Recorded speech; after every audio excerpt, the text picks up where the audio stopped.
예, 안녕하십니까. 일렉트릭 아이디어 TV 건반장입니다. 이번 시간에는 계속 자격증 얘기만 하면 재미가 없기 때문에 실물을 말하다 시리즈 케이블 공사 현장 사진 설명을 해드릴까 해요. 좀 길게 설명할 수도 있고 짧게 설명할 수도 있는데요. 제 경험적인 요소를 가지고서 설명을 좀 드리겠습니다. 어, 일단 여기 보면은 드럼으로 이렇게 있어요. 지금 요 케이블 같은 경우 650 스퀘어 짜리거든요. 650 스퀘어 짜리고 보통 우리가 이제 설계를 하시는 분들이 케이블 메인 케이블 루트 플랜을 작성을 하고 그 다음에 케이블 스케줄을 만들고 드럼 스케줄을 만들게 됩니다. 그래서 그 드럼별로 사용되는 구간들을 이제 세팅을 다 해놔요. 그리고 나서 이제 드럼 스케줄대로 드럼 번호가 부여가 되고 이 드럼 스케줄대로 우리가 이제 케이블 스케줄과 드럼 스케줄이 이제 매칭이 돼서 케이블 스케줄에 드럼이 해당 드럼이 표시가 돼요. 그래서 MCR을 보면서 메인 케이블 루트 플랜을 보면서 케이블 이제 풀링을 하기 시작합니다. 그래서 항상 케이블 스케줄에는 from to가 있어요. 그러니까 시작과 끝이 항상 표시가 되어져 있습니다. 그러니까 조그만 이제 건설공사나 이제 건축물에 대해서는 사실 케이블 스케줄이나 이런 것들을 달라고 하면 다 모릅니다.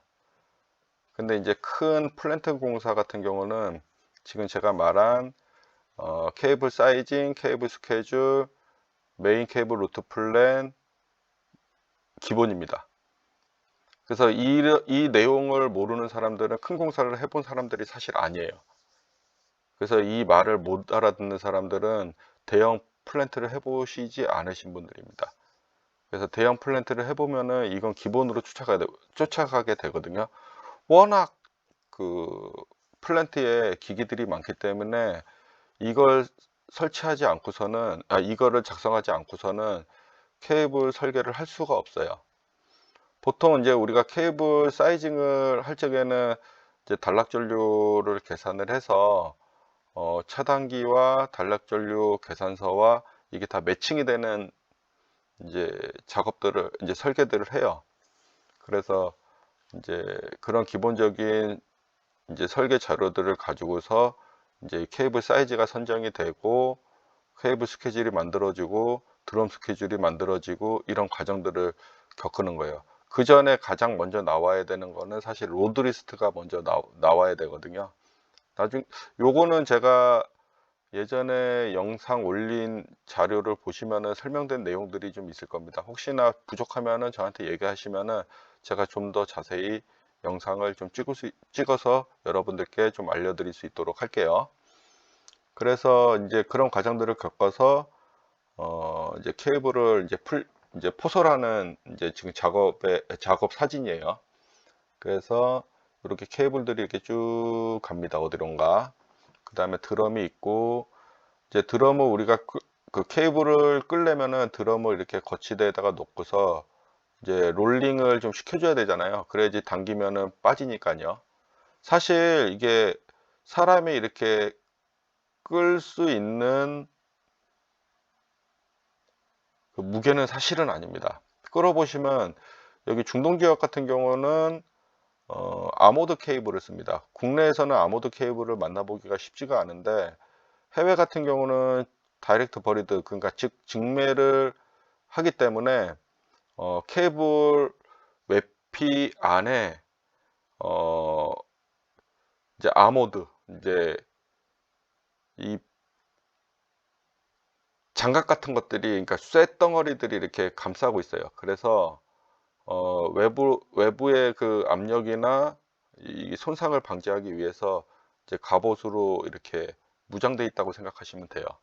그래서 나중에 제가 이 사진을 아까 찾다가 못 찾았는데 그 내용은 나중에 사진을 찾게 되면은 또 설명해 드리는 거로 하고 지금 이 아모드 케이블을 우리가 이제 끌고 가려면 사실 여기 중간에 롤러들이 이제 있는데 지금 그거는 지금 여기에는 나타나 있지는 않습니다.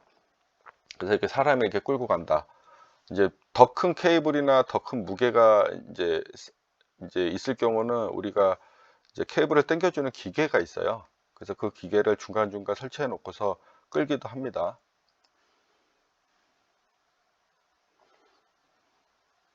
이렇게 이제 롤러를 이제 거치대에 걸어 놓고 이제 이게 끄는 거예요.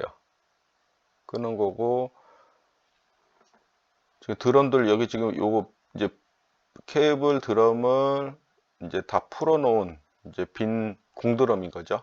그리고 이렇게 케이블을 이렇게 중간에 또 다시 들어 가지고 거치대에 올려놓고 끌고, 또 거치대에 올려놓고 끌고. 그 중간에 예를 들어서 케이블이 뭐 1000m 스판이냐 아니면 500m 스판이냐 사이즈에 따라서 스판 길이들이 조금씩 달라지는데, 이럴 경우는 중간에 스프라이싱 킷을 써 가지고 접속을 해서 다시 갑니다. 스프라이싱 킷을 제대로 하면은 접속률이 거의 뭐 100%에 가깝다고 생각하시면 돼요. 예전에는 사실 스프라이싱을 좀 해주면은 그쪽에서 케이블을 불거나 뭔가 이제 문제가 생기는 경우들이 있었는데, 근래는 워낙 그 접속 킷 자체가 고가고 품질이 되게 좋아져서, 그다음 스프라이싱 킷을 가지고서 접속만 하시는 분들이 계세요, 전문으로. 그분들이 와서 이제 슈퍼바이저들이 와가지고 직접 이제 작업을 하거든요. 그 전문가들이 와서 하기 때문에 이제 그 품질은 좋다고 생각하시면 될 것 같습니다. 옛날처럼 뭐 이렇게 자격증 공부할 적에 뭐 이거 뭐 케이블 뭐 트리 현상이나 뭐 이런 것들 하는데, 사실은 그냥 요즘은 없다라고 생각하시면 돼요. 사실은 그런 거는 예전에 구시대의 유물인 거죠, 어떻게 보면. 그리고 이렇게 중간중간 가고, 이게 밴딩이 이렇게 이루어지는 공간들이 있어요. 그리고 이런 것들은 여기에 설치되는 여기 파이프 같은 것들이 좀 있잖아요. 이런 것들은 반대편에서 넘어오는 파이프들이 이 케이블과의 이제 크로스가 되는 건데, 이제 이런 구배들이 있는 거는 여기에 이제 또 위에 덮게 되면 다른 물건들이 들어오기 때문에 이제 건축물들이나 아니면 구조물들이나 아니면 디치나 이런 것들이나 이제 간섭되기 때문에 피해가기 위해서 이렇게 구배를 주거나 이제 굴곡을 준 겁니다. 그러니까 이게 건설 공사를 이렇게 플랜트 공사를 하다 보면은 공정이 기계 공정이 있고 토목 공정이 있고 건축 공정이 있고 제어 공정이 있고 전기 공정이 있어요. 근데 이제 전기랑 제어 같은 경우는 이제 디치를 비켜가는 것보다는 케이블이 비켜가는 게 더 쉽거든요. 그래서 대부분 이제 PM이 아니면 EM이 이제 전기 공정이나 제어 공정 보고 비켜가라고 얘기하는 경우들이 많아요. 배관 사이즈 막 1000파이짜리, 10,000파이짜리 막 이런 굵은 것들을 이제 밴딩을 줘가지고 비켜가기는 좀 어렵잖아요. 그렇기 때문에 좀 쉬운 케이블 이제 전기 쪽이나 제어 쪽의 공정을 좀 비켜가라고 하는 부분들이 현장에서 많이 있기 때문에 케이블 케이블 MCR의 이제 엘리베이션이나 이런 것들 수정이 되게 많아요. 그래서 일들이 전기 공정이나 제어 공정들이 좀 많다라고 생각하시면 됩니다. 지금 이거 같은 경우는 이제 케이블을 우리가 이제 세 개를 묶어 놓은 거예요. 이거를 뭐 우리가 더블이나 트리플로 해서 한 상을 만들 수도 있고, 세 개 상을 우리가 묶어 놓을 수도 있습니다. 이건 국내나 해외나 뭐 동일하게 이제 적용되는 거라고 생각하시면 될 것 같아요. 그 다음 옆에는 이제 제어 케이블이라고 생각하시면 되고요. 그 다음에 이 부분을 좀 잘 보시면 좋을 것 같아요. 이게 덕트뱅크 설계할 적에 참 되게 어려워요. 해외 같은 경우는 아까 제가 이제 자격증 전기기능사 이제 필기 그, 그 지중전선로 공사 방법에 대해서 설명할 적에 제가 다이렉트 버리드를 이제 설명했고, 거기에 그 덕트뱅크에 대해서 설명한 내용이 좀 있어요. 이게 이제 덕트뱅크거든요. 콘크리트 구조물로 이렇게 다 짜요. 그리고 여기 안에 PVC 관을 넣어 가지고 다 만들어 놔요. 그래서 이 사이즈들은 케이블 스케줄이 나오지 않고 MCR이 나오지 않으면 만들 수가 없는 거예요. 그리고 이거를 케이블 사이징을 하고 케이블 스케줄을 만든 걸 가지고서 이 관에다가 그대로 넣어야 돼요. 그 설계 오차가 생기면은 나중에 애먹습니다. 그래서 요런 부분들 설계할 적에가 참 많이 어려웠던 것 같아요. 저 같은 경우는. 그래서 맨날 그 피지컬 작업 같은 경우는 그 봐야 될 양도 많고 간섭되는 타 공정과 간섭되는 부분도 많기 때문에 시간적으로 되게 많이 걸리고 어려워요. 체크해야 될 포인트들도 되게 많고. 그래서 보통 피지컬을 설계를 하는 사람들이 두 명에서 세 명, 이제 규모에 따라 좀 다른데 많을 경우는 뭐 네 명까지도 붙여요. 이제 정직원들을. 그리고 협력사들을 또 붙여요. 이제 약전 쪽이랑 이제 강정 쪽이랑 이제 업체들을 붙여요. 그래갖고 막 한 열댓 명이 모여가지고 도면을 만들어내요. 그리고 현장에 필드 엔지니어로 가서 거기서 이제 그 포컨 드로잉들을 수정을 하게 됩니다. 좀 어려운 거죠, 사실. 되게 어려워요. 되게 이게 현장에서 시공이 이제 그 마일스톤 일정을 가지고서 시공 스케줄을 이제 거꾸로 맞춰서 간단 말이죠. 그래서 여러 공정들 간에 이제 일정들이 있기 때문에 그 일정을 마치기 위해서 어, 설계자들은 현장에서 도면을 수시로 고쳐야 돼요. 그래서 현장의 FE들도 협력사들까지 같이 가서 같이 작업들을 하거든요. 그래서 이거를 보니까 제가 문득 예전에 설계했을 적에 힘들었던 일들이 이제 갑자기 막 기억이 나니까는 어, 여러분들께 좀 설명을 좀 드렸던 것 같습니다. 이 그 덕트뱅크 같은 경우는 국내에서는 일렉트릭 덕트뱅크라고도 부릅니다. 그리고 해외에서는 그냥 덕트뱅크라고 부릅니다. 그리고 이 덕트뱅크가 이 플랜트 내에 진짜 수백 개가 설치가 돼요. 지금 이거는 지금 단편적인 예고 여기 2단으로 돼 있잖아요. 그리고 여기 전체가 다 차 있는 것도 있는데 이렇게 막 구배를 이렇게 줘가지고 갔잖아요. 그죠? 대단한 겁니다. 국내 같은 경우는 그냥 다 일직선이 되게 많거든요. 십자 아니면 일직선입니다. 그냥. 근데 해외 같은 경우는 참 어마어마합니다. 그리고 여기도 이제 이렇게 케이블들이 쭉 갑니다. 이제 플랜트다 보니까 여기 이제 메인 트랜스포머라고 해서 이제 주변악기라고 이렇게 돼 있어요. 주변악기. 주변악기가 하나, 둘, 셋, 넷, 다 여섯 개가 있죠. 그리고 저쪽변에는 이제 플랜트 이제 보일러가 보이고요. 지금 요 스택만 보아가지고 HRSG 같습니다. 그래서 이렇게 주 변압기가 이렇게 설치가 되고 파운데이션이 있고 여기에는 파이어월이 설치가 되어져 있습니다. 파이어월이 설치되는 거는 우리가 그 변압기가 폭발을 했을 적에 옆으로 전파되는 걸 방지하기 위해서 설치하고 이게 해외에 이제 그러니까 국제 규격상에 설치하는 기준이 있어요. NFPA나 IEEE나 이게 기준들이 있거든요. 그래서 보통은 변압기 엣지, 컨서베이터 엣지에서 몇 미터 이 간격들이 있습니다. 그래서 그렇게 설계해서 리뷰를 수십 번을 거쳐 가지고 이렇게 만들어진 파이어월입니다. 이게 의미 없게 만들어지는 게 아니에요. 다 의미가 있어요. 국내에도 어, 제대로 되는 이제 거기 오너가 설계에 대한 개념이 있고 경험이 있으면은 파이어월이 설치가 되는데 그렇지 않은 데는 그 1호사 변연소에 없는 곳도 있어요. 제가 가본 곳 중에서는요. 실제는 설치되는 게 맞아요. 근데 국내는 이제 그런 관련법들을 알고 있는 곳이 없고 또 전문 플랜트 업체 EP사에서 하지 않는 경우는 파이어월을 또 놓치는 경우들이 있죠. 여기 뭐 잠깐 변압기 설명드리면은 여기 이제 라디에이터, 그 다음에 여기 밑에 이제 팬이 달려져 있어서 위로 이렇게 불어주는 거고요. 그 다음에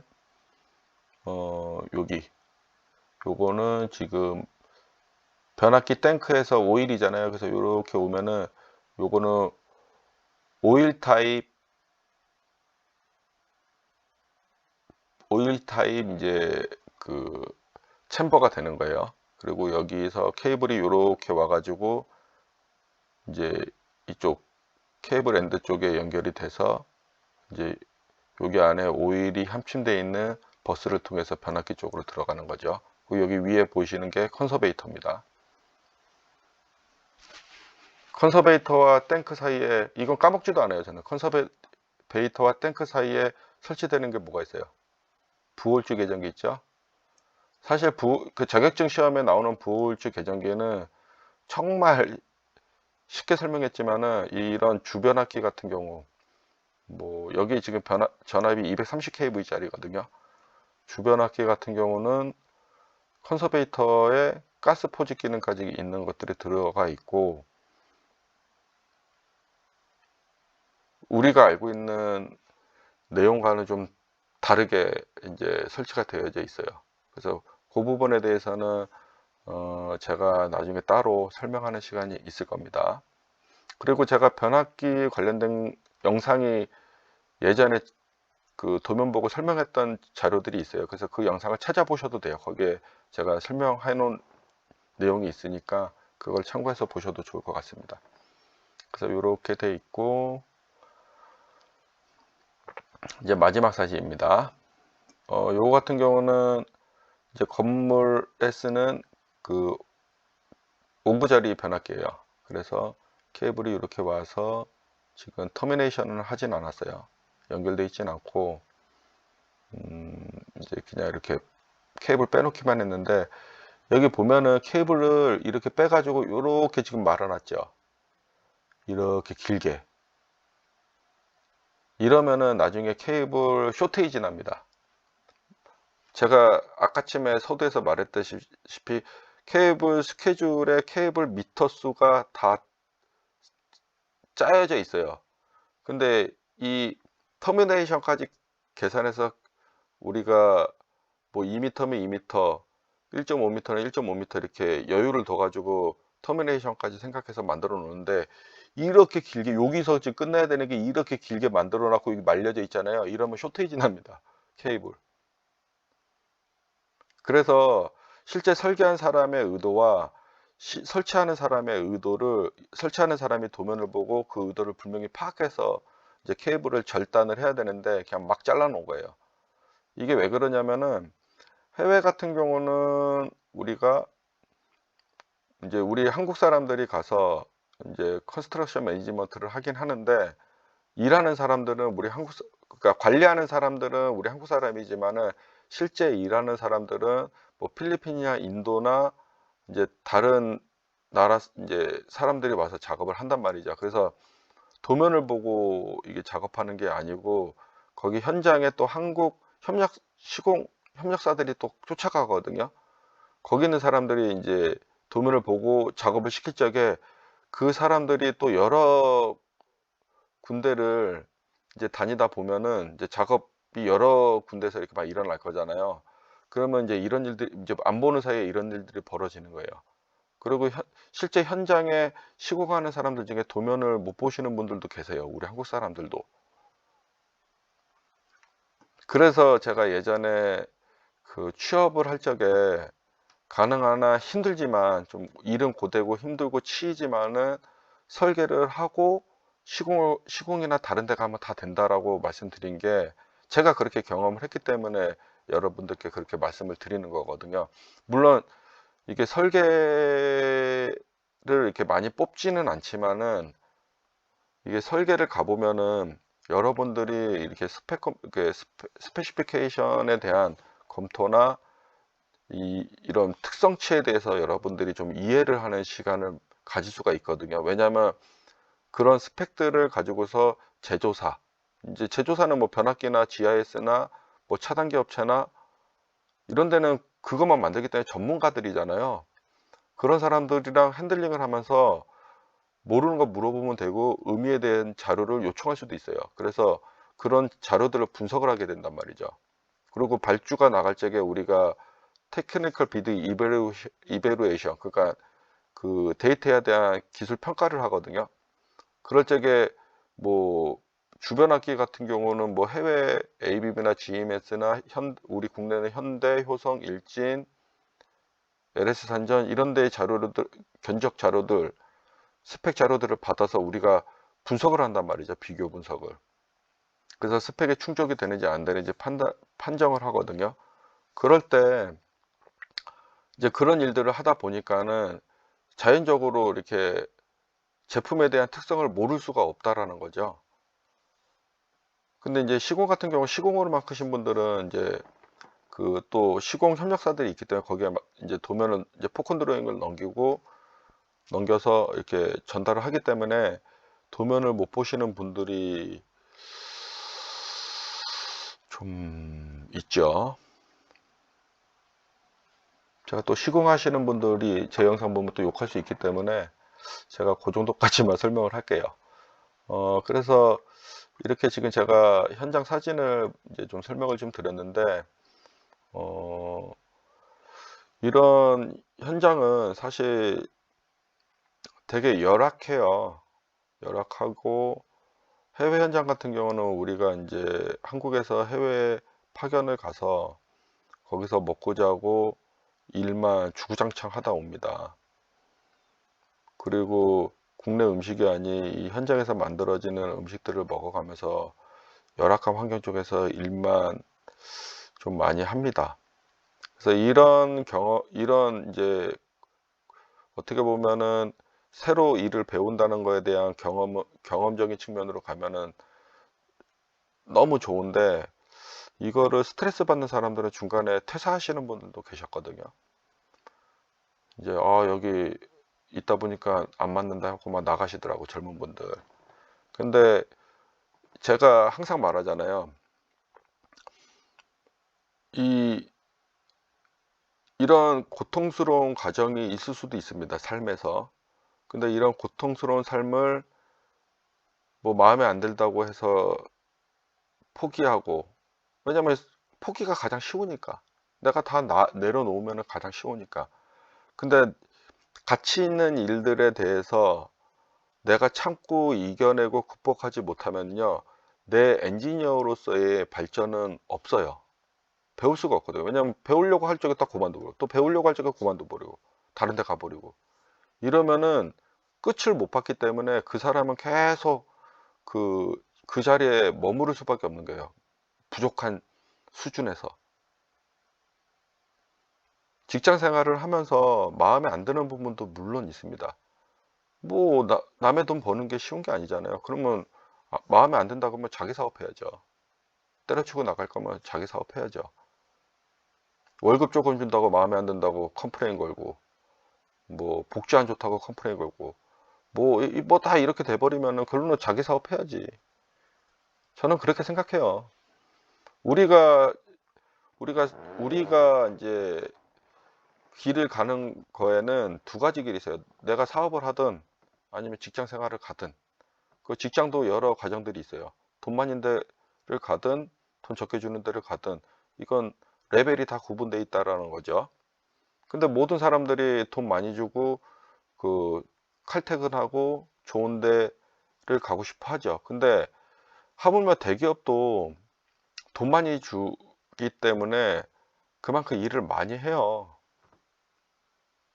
조그만 회사도 돈 조금 주고 일 많이 하는 데도 있어요. 근데 그 속에서 여러분들께서 빠져나오기 위해서는 거기 들어갔으니 좀 일을 배우고, 그리고 내가 더 이상 배울 게 없다 그러면은 이직을 해서 급여를 높여서 가는 방법밖에 없어요.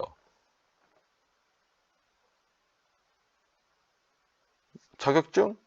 뭐 최고 자격증 가지고 있으면 뭐해. 제가 항상 말하잖아요. 자격증은 수백 개 있어도 수십 개 있어도 그걸 다 못 써먹어요. 그냥 제가 전기인의 필수 자격, 소방인의 필수 자격 설명해 놓은 거 있어요. 그 정도만 따고 뭐 최고 자격증 따가지고 뭐 연봉을 높여서 가겠다. 지금은 자격증이 다 포화예요. 왜냐면 모든 사람들이 안정적인 방향으로 가기 위해서 다 자격증 공부한단 말이죠. 그 자격증이 수십 개씩 있어요, 사람들이. 비율이 이제 막 여러 개 있는 사람들이 늘어나고 있다라는 거죠. 그러니까 그것도 보장이 되는 게 아니라는 거예요. 그래서 내가 보장이 될 수 있는 거는 탈무드가 얘기하죠. 탈무드에서 돈은 도둑놈이 훔쳐갈 수 있지만은 지식은 훔쳐갈 수가 없는 거예요. 내 경험은 누구도 훔쳐갈 수 없고 나만 가지고 있는 고유의 기술이 되는 거죠. 제가 뭐 이거를 설명하려고 그런 건 아닌데 요즘 저도 이렇게 제 후배들이 있겠죠. 저도 뭐 직장 생활을 뭐 40대 후반까지 했으면 위치도 있을 거고 저도 조직이 있을 거고, 근데 이제 그런 거 보면서 제가 이렇게 느끼는 것들인 거예요. 요즘 MZ 세대들 이게 이게 좀 있어요. 그래서 그런 부분들은 제가 또 차근차근 또 설명하기로 하고, 제가 영상이 좀 길었습니다. 이상 영상을 마치겠습니다. 감사합니다.